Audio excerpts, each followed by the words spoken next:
नमस्कार friends, Marathi serial ॲक्टमध्ये मी तुम्हा सर्वांचं स्वागत करते। टिपक्यांची रांगोळी या मालिकेच्या आजच्या भागामध्ये आपण पाहणार आहोत।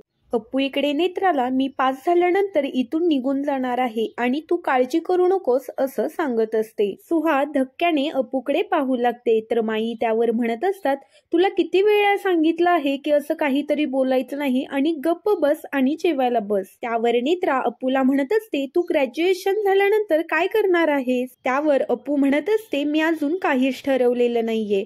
त्यावर नेत्रा म्हणत असते, मग तू कधी ठरवणार आहेस? काहीतरी लाईफमध्ये गोल असायला हवं ना? त्यावर नेत्रा म्हणत असते, लाईफकडे जरा सिरियसली बघायला शिक। तुला लाईफ म्हणजे फक्त मजा आणि मस्ती असंच वाटतं का?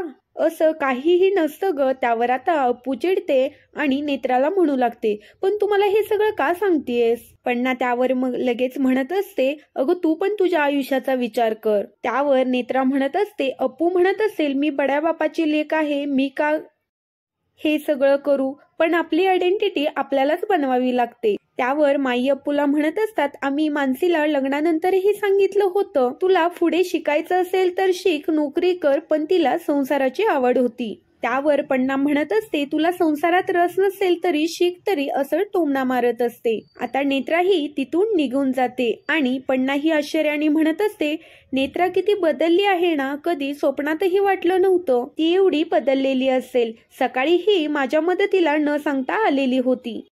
त्यावर सुहा म्हणत असते, ती कधीच बदलणार नाही, ती सरड्यासारखे रंग बदलते। कितीही काही झालं तरी माणसं अजिबात बदलत नाहीत। त्यावर माई म्हणत, अगं सुहा, हे सुद्धा म्हणत होते नेत्राचा स्वभाव खूप बदललेला आहे। कदाचित मानसीची ही अवस्था पाहून तिच्यातील माणुसकी जागी झाली आहे असं त्या आता सुहाला सांगू लागतात। त्यावर माई अप्पूला म्हणत असतात, तू एक नेत्राला संधी दिली पाहिजे, म्हणजे तुमच्या दोघींमधील अंतर थोडं काही कमी होईल। त्यावर अप्पू म्हणत असते, हो मी आम्हा दोघींनाही एक एक संधी देईल, पण तू तुझ्या डोक्यावरचं टेन्शन जरा बाजूला ठेव। तू आणि दादा काकाच या फॅमिलीचे प्लेयर्स आहात आणि तुम्ही दोघांनीच टेन्शन मध्ये राहिलं तर आम्ही काय करायचं? आता आपल्याला बाळासाठी तरी एकत्र राहावं लागेल ना, आणि पॉझिटिव्ह राहावं लागेल। आपली मानसी वहिनी नक्कीच बरी होऊन घरी येणार आहे। आमची माई हसताना कशी दिसते हे आम्ही विसरून गेलो आहे। तू एक छोटीशी स्माइल दे, नाहीतर मी तोपर्यंत जेवणार नाही, असं माईंना म्हणत असते। तर आता सुहा आणि अप्पू दोघीही माईंना फोर्स करत असतात आणि त्यांच्या हट्टाखातील माईया हसून दाखवतात आणि सगळेजण जेवण करायला बसतात। अप्पू ही हॉस्पिटलमध्ये मानसीकडे जाणार आहे असं सगळ्यांना सांगत असते आणि थोड्याच वेळात अप्पू ही हॉस्पिटलमध्ये पोहोचते। तिची ही अवस्था पाहून अप्पूला खूपच वाईट वाटत असतं आणि ती प्रेमाने मानसीच्या डोक्यावरून हात फिरवते। त्यावर रडलेल्या आवाजातच, मानसी वहिनी उठ ना ग, तुला बाळाला भेटू वाटत नाही का? तुला त्याला जवळ घेण्यासाठी, त्याला खेळवण्यासाठी तुला उठायला हवं, उठ ना ग मानसी वहिनी।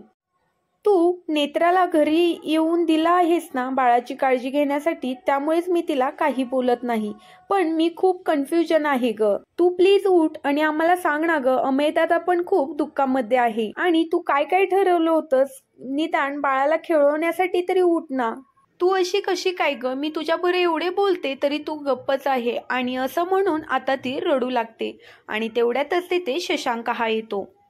त्यावर शशांक म्हणत असतो, पण तू एवढी रडतेस का ग? त्यावर अप्पू म्हणत असते, मी ज्यांच्यावर प्रेम केलं आहे त्यांनी आजपर्यंत मला सोडून गेलेले आहेत। त्यावर शशांक म्हणत असतो, तुझ्या ह्या प्रेमाच्या माणसांमध्ये मी आहे ना, असा प्रश्न करत असतो। त्यावर अप्पू म्हणत असते, तू सुद्धा आपल्याच फॅमिलीचा पार्ट आहेस, त्यामुळे तू सुद्धा त्यामध्ये आहेस। त्यावर शशांक अप्पूला म्हणत असतो, नक्की हेच कारण आहे की नेत्रा घरामध्ये आल्यामुळे तू डिस्टर्ब झालेली आहेस? त्यावर आता अप्पू रडतच शशांकला माहित नाही असं सांगू लागते।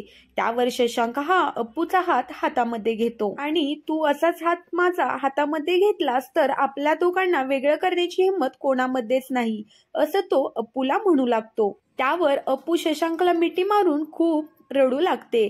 त्यावर शशांक म्हणत असतो, मला माहित आहे मानसी वहिनीची अवस्था अशी आहे, त्यामुळे तुला ते फील होत आहे, पण तू यापुढे आम्हाला सोडून जाण्याचा विचारही करणार नाही, असं म्हणत असतो। त्यावर अप्पू हो म्हणते। तर शशांक हा आता अप्पूला शांत करतो आणि मानसी वहिनीला आराम करू देत असं म्हणून तो अप्पूला बाहेर घेऊन जातो।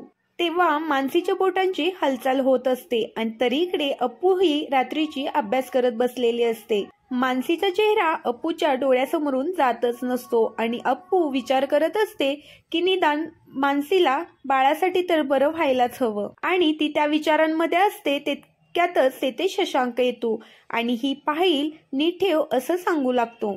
त्यावर अप्पूचं लक्षच नसतं. त्यावर शशांक तिथं येतो आणि म्हणत असतो, तुझं लक्ष कुठे आहे? त्यावर अप्पू म्हणू लागते, मी मानसी वहिनीचा विचार करते. त्यावर शशांक तिला समजावतच, आपण तिला दुपारीच भेटून आलो आहे ना असं म्हणत असतो. त्यावर अप्पू म्हणू लागते की आपण तिला कधीही भेटू शकतो, पण ती लवकरात लवकर बरी होऊन घरी यायला हवी. तेव्हा नेत्रा ही बाहेर उभी राहून अप्पू आणि शशांकचं बोलणं ऐकत असते. शशांक त्यावर म्हणत असतो, मानसी वहिनी लवकरात लवकर बरी होऊन घरी यावी असं मला खूप वाटत आहे. त्यामुळे नेत्राला इथे थांबण्याची गरज पडणार नाही. त्यावर अप्पू म्हणत लागते, मानसी वहिनीनेच बाळाची काळजी घेण्यासाठी नेत्राला थांबायला सांगितलेलं आहे. त्यावर शशांक म्हणत असतो, हो मला मान्य आहे, पण नेत्राचं इथे असणं तुला अपसेट करते असं सांगू लागतो. त्यावर शशांक म्हणत असतो, ती तुला बोलण्याची एकही संधी सोडत नाहीये. त्यावर अप्पू म्हणत असते, हो ते आपल्याला मान्यच करावं लागेल आणि ते सहनच केलं पाहिजे. तू तिच्या बोलण्याकडे दुर्लक्ष कर. त्यावर शशांक म्हणत असतो, तू तिच्या बोलण्याकडे अजिबात लक्ष देऊ नकोस आणि असं म्हणून तो अप्पूला आता समजावू लागतो. आता नेत्रा ही सर्व बोलणं ऐकून विचार करू लागते, शशांक हा खरंच ह्या मूर्ख मुलीच्या प्रेमामध्ये पडला आहे की काय, पण मी असं होऊनच देणार नाही. मी शशांकसाठी योग्य आहे आणि ते तुला मी मान्य करावंच लागेल असा विचार करू लागते. तर इकडे शशांक अप्पूकडे एक फाईल देतो आणि 2-3 दिवसांनी मला परत दे असं सांगू लागतो. त्यावर अप्पू शशांकला ती फाईल देते आणि म्हणते, ही फाईल तूच ठेव, कारण मी बेजबाबदार एक बायको आहे. सकाळी तुला डबा द्यायचं सुद्धा मला कळालं नाही असं उदास होता ती शशांकला बोलत असते. त्यावर शशांक म्हणू लागतो, नवऱ्याच्या पुढे मागेच करणारी बायको फक्त आदर्श असू शकते असं काही नसतं. तू खूप गोष्टीतून ते सिद्ध केलेलं आहेस की तू एक आदर्श बायको आहेस म्हणून. सकाळी जे झालं त्याचा विचार करू नकोस. आणि शशांक हा ती फाईल अप्पूकडे देतो आणि फ्रेश होण्यासाठी तिथून निघून जातो. अप्पू आता ती फाईल व्यवस्थित एका ड्रॉवर मध्ये ठेवते आणि नेत्रा ती फाईल ठेवताना तिला पाहत असते आणि मनाशी विचार करत असते. तर दुसऱ्या दिवशी आता सुमी आणि अप्पू ह्या बाळासाठी स्वेटर विणत असतात. सुमी स्वेटर विणत असते आणि अप्पू ते पाहत असते. तर इकडे नेत्रा म्हणत असते, ह्या सुमीला बाळाचा पुळका एवढा का आहे काय माहित, ह्या सुमीला पहिलं घराच्या बाहेर काढलं पाहिजे असं ठरवते. त्यावर अप्पू म्हणू लागते, माई एकदा अशा म्हणत होत्या की असं गरोदरपणामध्ये विणलं तर आई आणि बाळाच्या नातेची विण सुद्धा घट्ट होते, पण ते तसं का होतं ग? त्यावर सुमी हसतच म्हणत असते, म्हणजे बाळ आणि आईचं बॉन्डिंग छान होतं. अप्पू म्हणू लागते, आता मानसी वहिनी नाही ना, त्यामुळे ह्या गोष्टी आपण करू, त्यामुळे मानसी वहिनींना छान वाटत असेल. त्यावर या दोघींच्या गप्पा चालू असतात आणि नेत्रा विचार करत असते, या दोघींना बाहेर काढायला हवं, पण ते कसं काढणार? तेवढ्यातच माई सुमीला आवाज देतात आणि सुमी ही बाहेर जाऊ लागते आणि नेत्रा तिथेच लपून बसलेली असते. सुमी तिथून जाताच नेत्रा त्या ड्रॉवरकडे आतमध्ये पाहत असते. तिला ती फाईल गायब करायची असते. तर पुढील भागामध्ये आपण पाहणार आहोत, नेत्रा मुद्दामून ती फाईल घेते आणि रद्दीमध्ये ठेवते आणि अप्पूला सांगू लागते, रद्दीवाला येणार आहे आणि ती रद्दी त्या रद्दीवाला दे असं सांगू लागते. तेवढ्यातच तिथे रद्दीवाला येतो. अप्पू ती फाईल त्या रद्दीवाल्याला देऊन टाकते. तेवढ्यातच शशांक येतो आणि ती फाईल विचारतो. अप्पू ती फाईल शोधू लागते तर तिला ती फाईल कोठेच सापडत नाही. शशांक त्यावर चिडतो आणि म्हणतो, माझं खूप महत्वाचं प्रेझेंटेशन आहे, बँगलोरवरून लोक येणार आहेत आणि खूप माझं महत्वाचं प्रेझेंटेशन आहे. असेच मालिकेचे अपडेट जाणून घ्यायचे असेल तर चॅनेलला सबस्क्राईब करा.